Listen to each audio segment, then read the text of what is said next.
This massive academy dominated prime real estate in central Tokyo. It's the private academy, Hope's Peak High School. Academics, sports, art, performing arts. It gathers super incredible high schoolers from a variety of fields with the intent to level them up. This government-approved school gets some major perks. Can a normal guy like me survive in such an awesome school? I only got selected out of sheer luck, huh?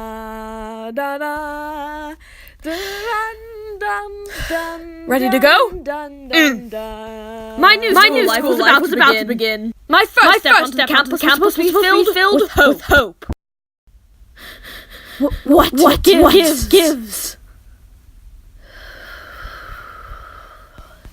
There was nothing dark. That's how it began. And that was the end of my normal life.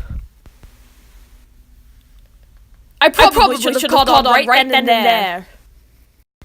It wasn't super high school level luck that brought me to Hope's Peak High. It was super high school level bad luck.